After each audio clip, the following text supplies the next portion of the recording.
Oi, eu sou Patrícia Renata, sou professora de língua portuguesa, leciono há aproximadamente 22 anos, sou funcionária do Estado e fui procurada por algumas alunas do curso de pedagogia para a gente ter uma conversa, uma entrevista, uma conversa sobre o ensino e aprendizagem, focando um pouco nesse período remoto.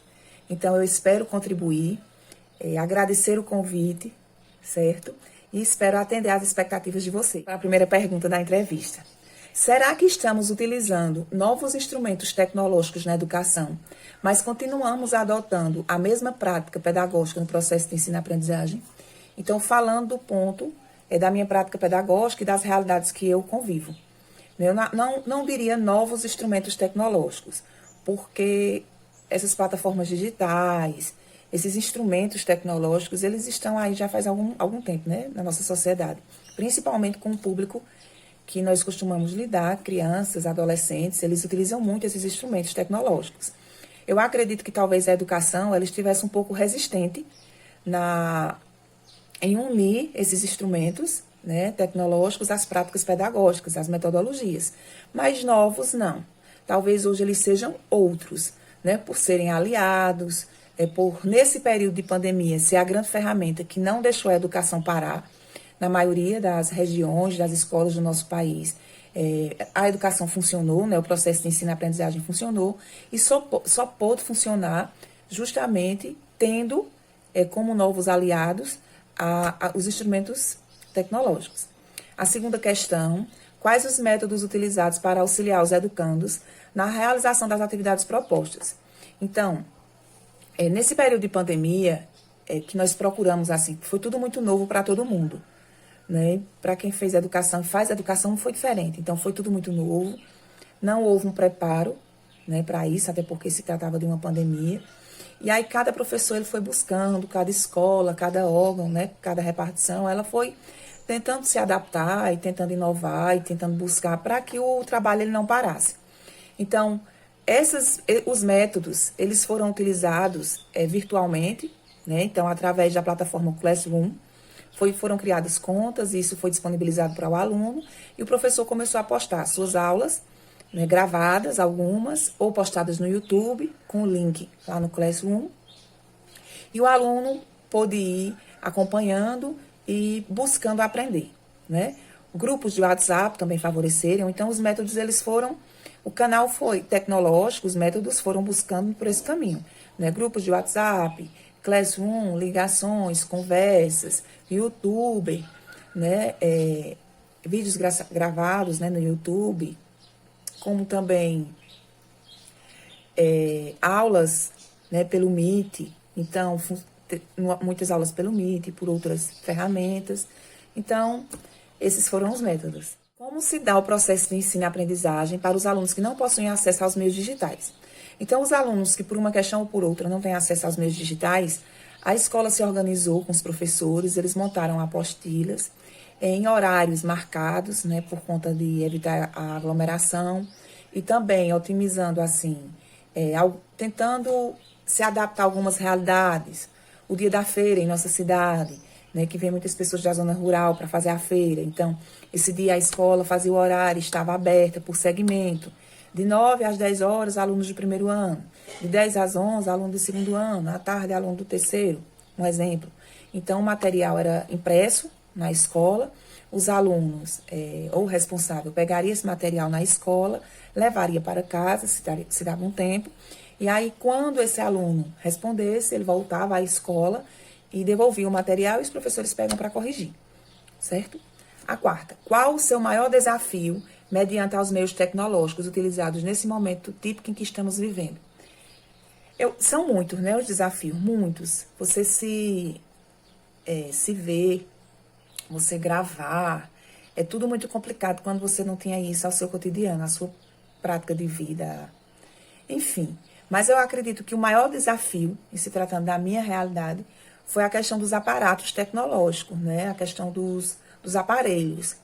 Então, por ter só celular, ou por ter um computador que talvez não tivesse tão potente, isso prejudicou um pouco, Então, foi mais difícil essa adaptação, né, se adaptar-se a isso. Então, essa foi uma das dificuldades, né, a questão de não ter tanto material, assim, para qualificar os vídeos e não conhecer muito de programa, não dominar isso.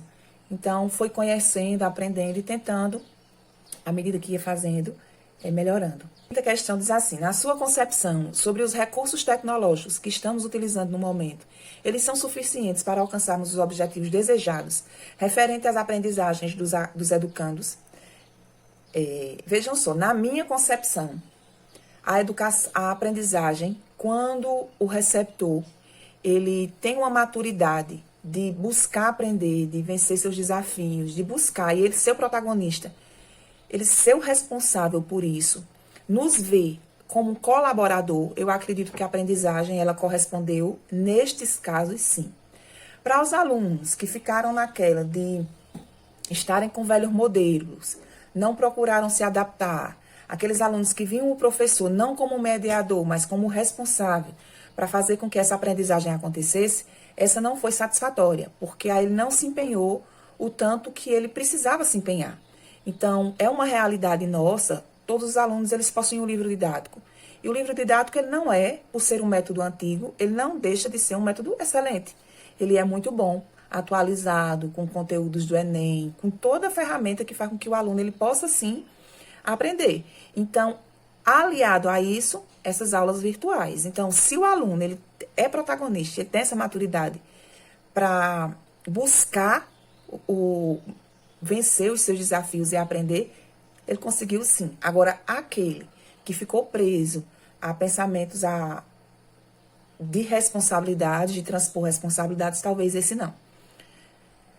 Em sua opinião, o que é necessário para o enfrentamento dessas dificuldades e desafios? Eu acredito que, se o trabalho pedagógico é feito, se você se dispõe a ajudar, se você, dentro de sua realidade, você, professor, está fazendo tudo o que está ao seu alcance, e muitas vezes até mais do que isso, e você não está negando a esse aluno o direito de estudar, o direito de ter acesso a isso, está tentando contribuir, eu acredito que a grande dificuldade e o desafio é fazer com que esse aluno se sinta parceiro desse processo, se sinta responsável.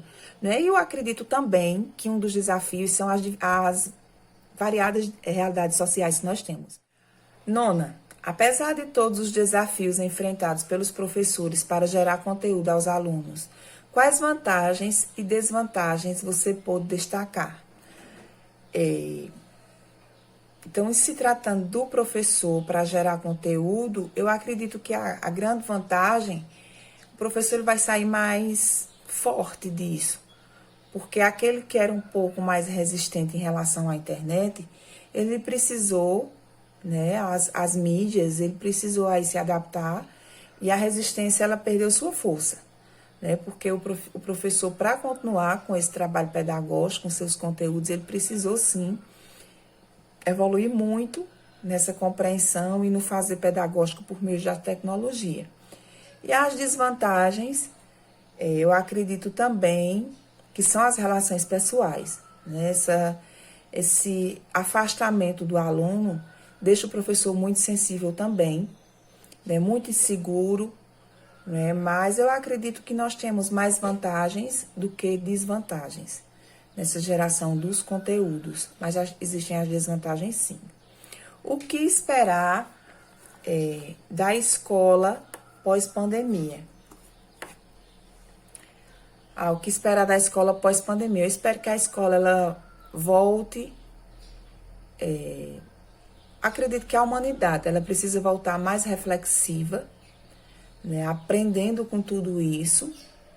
Há um pensamento aí antigo que diz: ou a gente aprende na alegria ou na dor, né?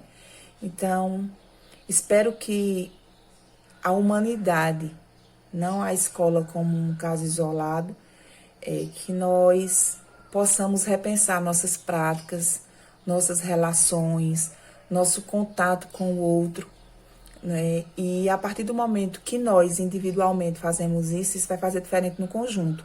Então, isso vai se fazer diferente no social, né? Nosso convívio social, familiar e escolar. Pois bem, meninas, foi um prazer. Espero ter contribuído.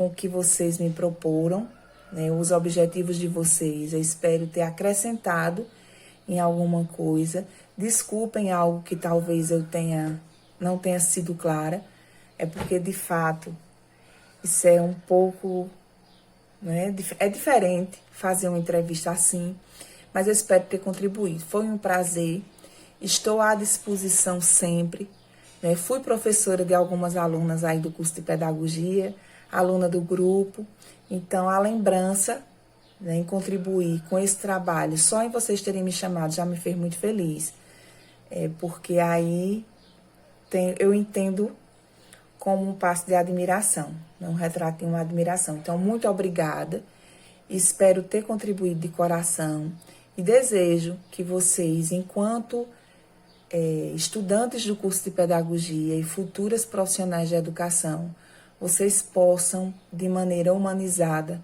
contribuir com uma educação qualificada, que esteja pronta para receber as pandemias e outras mazelas que o mundo está aí para nos ofertar. A fazer a educação, ela é complicada, igual às outras áreas. Mas se vocês tiverem um olhar humanizado, atento, isso vai diminuir muito e vai fazer a diferença na vida de alguém. Então, um forte abraço, virtual, mas um forte abraço, e fiquem com Deus.